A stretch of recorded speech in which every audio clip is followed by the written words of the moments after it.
सबसे पहले डीपी शर्मा जी, बिजली संकट गहराता जा रहा है, गर्मी भी अपने चरम पर है अप्रैल में ही, और सामने से बिजली और पानी दोनों का ही संकट दिखाई दे रहा है। ऐसे में बिजली संकट एक बड़ी समस्या प्रदेश सरकार के लिए बनती जा रही है। श्रीगंगानगर के क्या हालात हैं? जी जी बानू, बात की जाए बिजली की, बिजली कटौती तो है घोषित जो है वो तो सुबह 6 बजे से 9 बजे, 9:30 बजे तक है। जबकि अघोषित जो बिजली कटौती है वो दिन के अंदर 10 से 12 15 बार तक अघोषित जो बिजली कटौती हो रही है। तो साथ ही मैं आपको बता दूं कि जो इस समय गंगानगर जिले का 45 से 46 डिग्री जो तापमान है वो इस कदर हो रखा है। इससे के अंदर हालात जो है जी लोगों की बद से बदतर हो रखी है। ऐसे के अंदर जो आम जनजीवन है वो अस्त व्यस्त हो रखा है। मार्केट की बात करें, बाजारों की बात करें तो बाजार के अंदर जो है वो बिल्कुल सुस्ती छाई हुई है।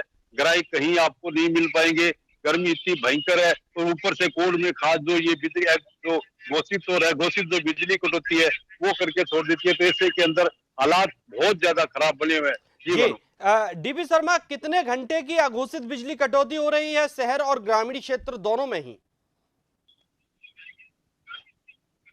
जी बनो, अगर शहरी क्षेत्र की बात की जाए तो सुबह 6 बजे से 9:30 बजे तक है। तो वही गाँव के अंदर 6 से 7 घंटे तक जो बिजली कटौती है। ऐसे बिजली कटौती के चलते जो है जो पानी जो खेतों के अंदर पानी लगाया जाता है वो पानी भी नहीं लगा सकते क्योंकि ट्यूबवेल वगैरह सारे बंद होते हैं। ऐसे के अंदर फसलें भी तबाह हो रही है। साथ के साथ जो है वहाँ जो ग्रामीण अंचल के अंदर, दूर दराज के अंदर गाँव के लोग हैं वो भी काफी ज्यादा जो अघोषित बिजली कटौती को लेकर के परेशान नजर आते हैं।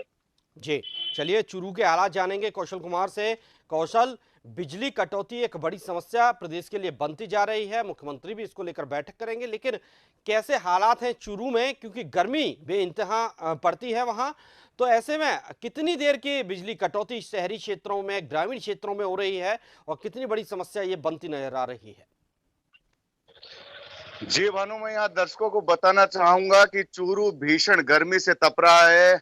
हम यहाँ बता दें कि विश्व में चूरू गर्मी को लेकर, सर्दी को लेकर विश्व में अपनी अलग पहचान रखता है। यहाँ तापमान 50 डिग्री तक पहुंच जाता है गर्मियों में, तो सर्दियों में तापमान माइनस में रिकॉर्ड किया जाता है। वर्तमान की अगर बात करें तो कोड में खाज का काम जो है ये बिजली कटौती कर रही है। इसके अलावा पानी की भी समस्या लोगों को बनी हुई है।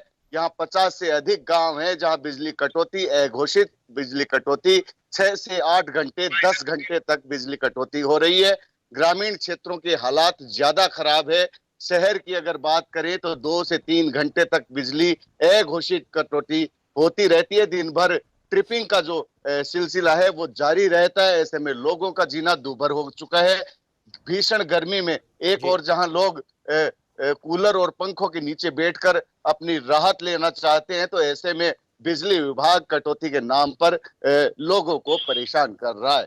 जी बिल्कुल कौशल, लोगों को परेशानी हो रही है, लेकिन कौशल, ये जो बिजली कटौती हो रही है इससे व्यापार पर कितना असर पड़ रहा है? क्योंकि बिना बिजली के कुछ भी हो नहीं पाता है। चाहे अस्पताल ले लीजिए, चाहे कोई व्यापार ले लीजिए, कंपनी, फैक्ट्रियां, सब में बिजली की जरूरत पड़ती है।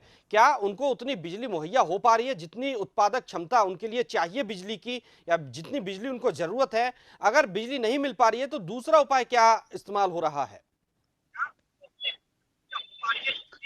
जी भानु, यहाँ पर बिजली कटौती है, उसकी वजह से न सिर्फ आम लोग बल्कि जो व्यापारी है, व्यापार वर्ग है, वो भी इससे प्रभावित हो रहा है।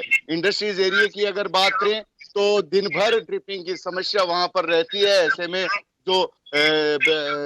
जो बिजनेसमैन है उनको भी खासी समस्याएं यहाँ पर देखने को मिल रही है। चूरू राजस्थान में जो लकड़ी का कारोबार है, यहाँ पर फर्नीचर का जो कारोबार है उसके लिए जाना जाता है। जोधपुर के बाद चूरू का नाम आता है, लेकिन बिजली ट्रिपिंग की वजह से जो ये लकड़ी का कारखाने हैं उन पर खासा प्रभाव पड़ता देखा जा रहा है। वहीं दूसरी ओर जो बाजारों में दुकानें हैं, जो छोटी मोटी दुकानें हैं, गन्ने की जूस की दुकानें हैं, ऐसी जो दुकानें हैं जहां दिन भर बिजली की वजह से 2 रुपए वो गरीब लोग कमा पाते हैं, उनको भी खासी समस्या यहाँ पर देखने को मिल रही है। अभी हाल ही में उपनेता प्रतिपक्ष राजेंद्र राठौड़ ने बिजली विभाग के सामने धरना भी दिया था और 7 दिन का समय दिया था कि अगर इस तरह की समस्या से निजात नहीं मिलती है तो वो है बड़ा आंदोलन करेंगे। जी लेकिन फिलहाल बिजली विभाग के सर पर जूं तक नहीं रेंग रही है। जी भानु। जी बिल्कुल कौशल डीपी शर्मा, जिस तरह से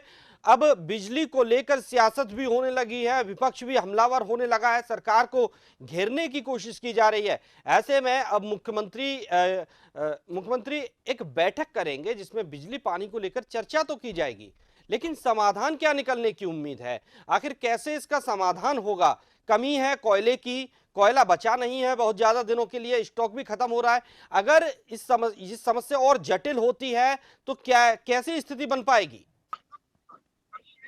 जी भानु, बात की जाए बिजली कटौती और जो घोषित और अघोषित कटौती की, तो इसके पीछे जो मेन कारण सरकार के द्वारा जो सूबे की सरकार ने बताया कि जो सूबे के अंदर कोयले की कमी है। मैं आपको बता दूं कि प्रदेश के अंदर अभी मुश्किल से 3 से 4 दिन का कोयला शेष बचा है। ऐसे के अंदर आज सूबे का मुख्यमंत्री है, वो मंत्रियों के साथ के अंदर और कल जिला कलेक्टर और प्रशासन उनके साथ में मिलकर के और आज एक बैठक लेंगे और बैठक के अंदर कोई निर्णय निकाला जाएगा कि जो ये जो कोयले की जो इससे कैसे निजात दिलाई जाए, ताकि आम जनजीवन को इससे प्रभावित ना हो और उनको समय के ऊपर बिजली भी नसीब हो पाए।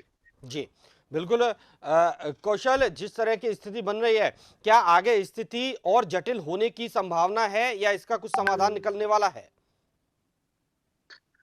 जी भानु, मैं यहाँ बताना चाहूंगा कि पिछले 4 दिनों से 5 दिनों से हालात बदतर होते जा रहे हैं। एक एक दिन में जो सुधार की संभावनाएं लग रही थी, लेकिन बिगड़ते हालातों को देखते हुए ऐसा नहीं लग पा रहा कि आगे जाकर समस्या से निजात मिलेगी। फिलहाल 45.5 डिग्री तापमान चूरू में दर्ज किया गया है कल, और सुबह 11 बजे 42 डिग्री के ऊपर तापमान चला गया है। ऐसे में ये बिजली कटौती कोड में खास का काम जरूर कर रही है। आमजन यहाँ पर परेशान है, सरकार को ओलाहना देते हुए लोग नजर आते हैं।